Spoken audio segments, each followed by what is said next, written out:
Jason loved to read. Every day he would take a walk to a nice place like the park or the beach and sit down and read for hours.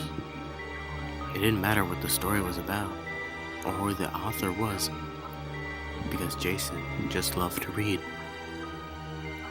One weekend, his usual places were a little crowded due to the gorgeous weather.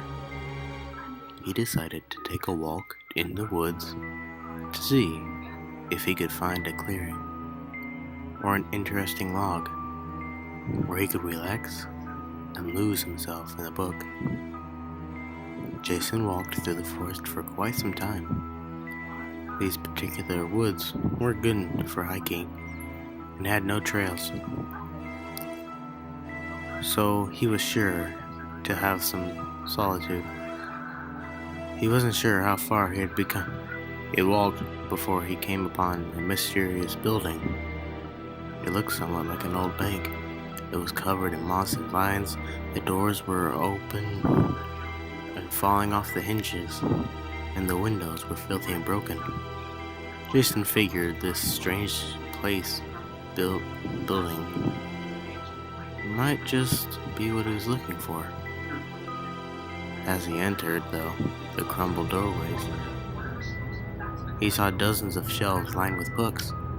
What was a library during the middle of the woods? It didn't matter to Jason. All that mattered was that he was staring at what might possibly be a treasure trove of unread narratives. He wasted no time grabbing a random look at the closet shelf. He had dropped his bag without care for its contents. Jason inspected the book, and it was surely something he had never heard of. He returned it to the shelf and went to further investigate the library. The whole place was filthy, but there wasn't a random clutter like one might expect of an abandoned building. But why was it abandoned? Who could just leave all these books to rot? Jason only thought about it for a moment, as he was too engaged to read the names of all the books, wondering if he'd feel something he recognized. He didn't find anything remotely familiar, though. Books were meant to be read. Jason felt like these books weren't fulfilling their purpose, as for a long time it seemed. It was time to start reading. He picked one called Black Wing Adventures and sat Indian style on the floor. The story was incredible. It had everything anyone could have wanted in a good book. Adventure, romance, action, even philosophy. Because it wasn't just that. It had so many good qualities. It was as those qualities shined so much brighter than anything he had ever read. If this book was this amazing, what treasures did the other books hold? Jason was excited to find in a way he never felt before. It was getting late, and Jason knew his girlfriend, Melissa, would be pissed that he wasn't answering his text. Normally, she understood that this was Jason's me time, but he usually came home hours ago. He took the book with him so he could finish it later and started his journey home. He wasn't sure if he would find the library again, so he marked trees along the way with a Sharpie he had in his book bag. Jason got up a little early the next morning so he could read. He grabbed the book bag and took out what he expected to be Black Wing Adventures. The book was now titled Love Without a Friend. More rummaging through the bag produced only his other boring books, as he had previously been excited to read. Did he grab the wrong book? No, that wasn't possible. He hadn't let go of the book before putting it in the bag. It was obviously in the same library because it was covered in thick dust. He must have taken the wrong book. That was the only explanation. He decided that he would read Love Without a Friend. even though the title didn't really seem anywhere near as cool as Blackwing Adventures. Boy, was he wrong. It was just as good. He didn't have adventure or action, but it had a strikingly human quality to it. Jason had never felt the kinds of emotion the story was invoking. Turning each page was like opening a Christmas present. He couldn't wait to receive each word, each thought, each feeling. It was late and Jason began to nod off. He didn't want to stop reading, but eventually he passed out. The next morning, he was holding the book in his hands. It was open to the page he left it off, and he started reading again. He had no idea what he was reading. The story had completely changed. There were different characters, different thoughts, different feelings. He closed the book and looked at the title. It was Men and Monsters. Jason was even more shocked than the first time. The book hadn't left his hands. He hadn't returned to the library and exchanged it for another book. None of this was possible, and Jason was getting understandably freaked out. All he could think of doing was going back to the library. Maybe he could find one of the other books he was reading. Upon his arrival, Jason received a text message from Melissa that read, "Are you ignoring me?"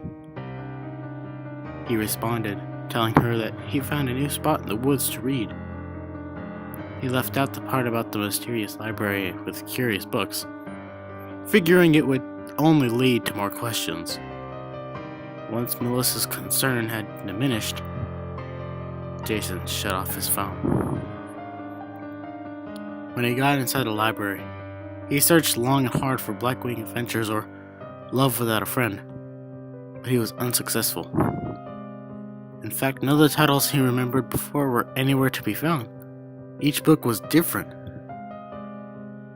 Could this be another abandoned library? How many could there possibly be? Even one seemed strange. Jason wanted to experience what these books were capable of, so he didn't want to think about how strange the whole situation had become. He just wanted to read. He knew he didn't have much time, so he quickly grabbed a book called Our Nation's Last Hero. It was political drama with as much twists and turns as a great mystery.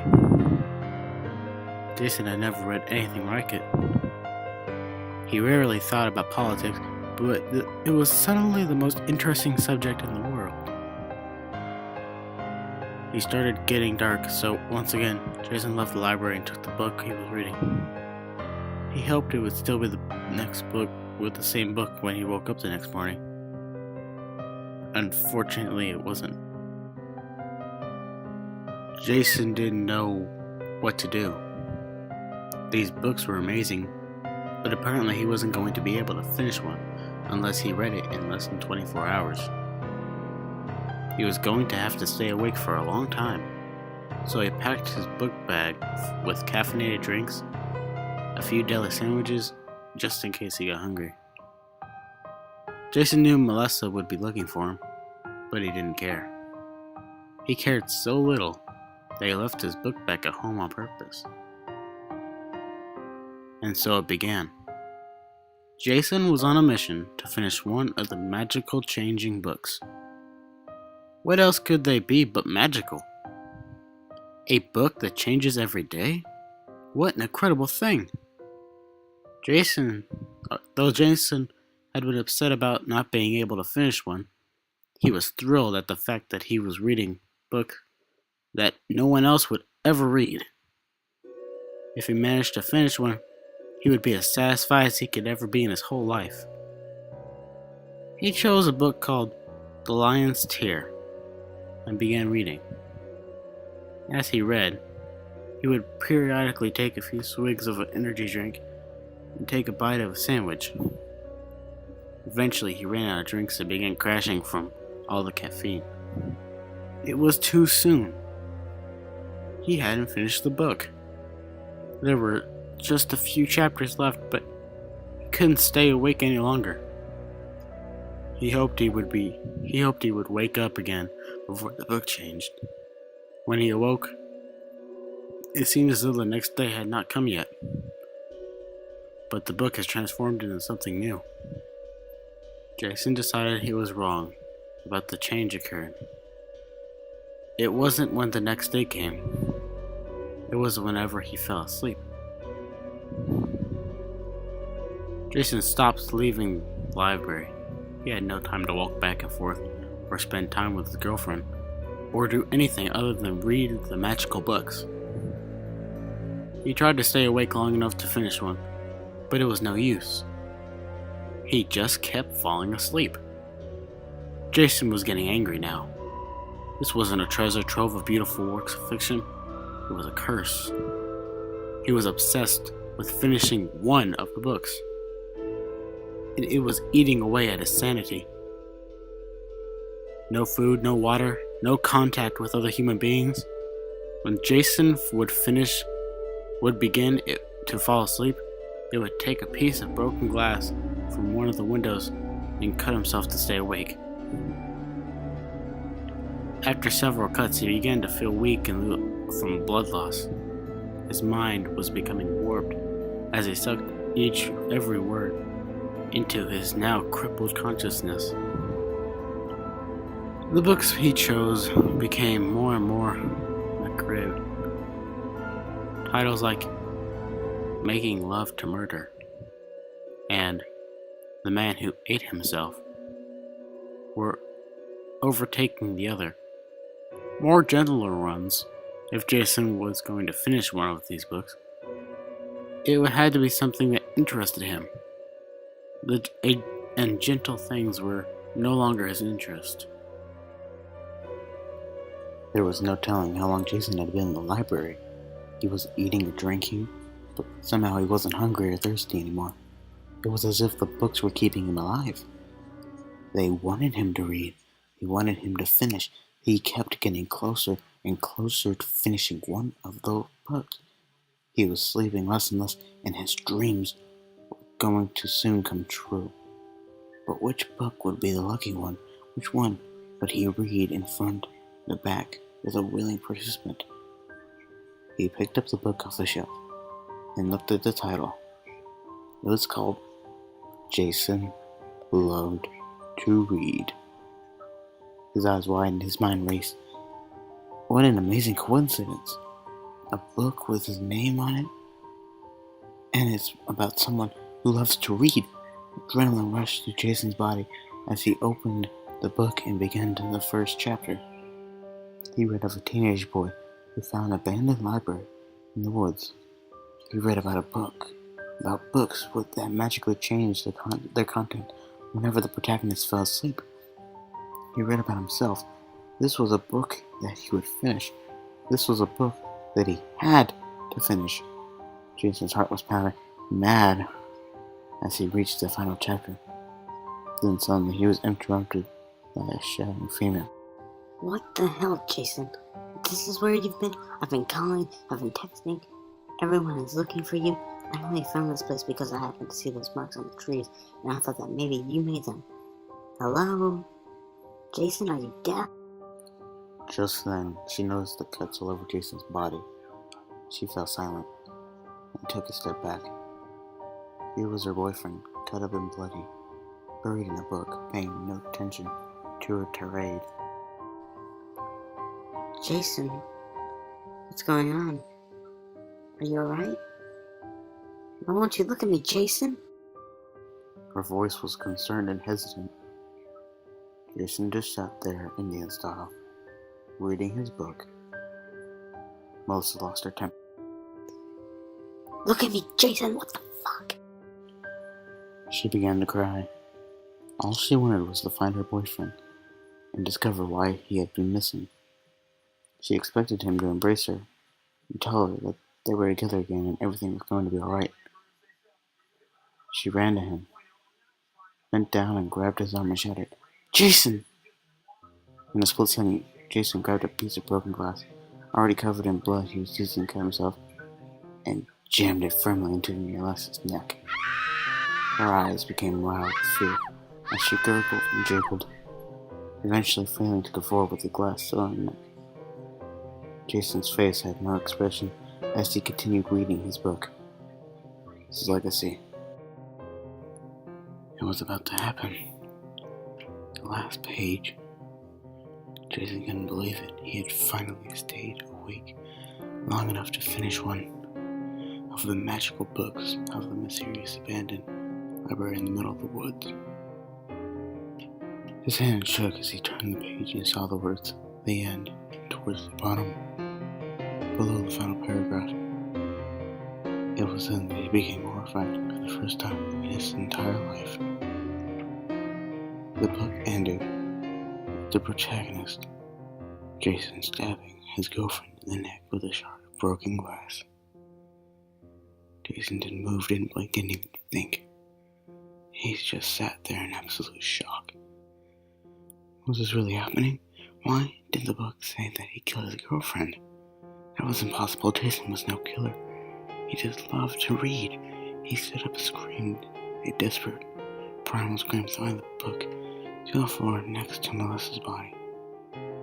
He looked at her as if to notice her for the first time. There was blood all over the floor. Melissa was really dead, and Jason must have been murdered.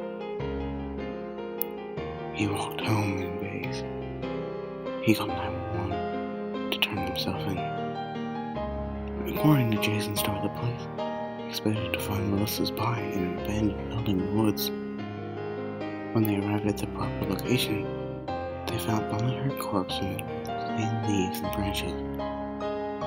Nothing that resembled a library was anywhere in sight. The details of the trial conflicted aren't extraordinary, but what you may find interesting is what happened when Jason arrived at prison. His cellmate offered him a book to pass the time. Jason politely replied, "No thanks, I hate to read."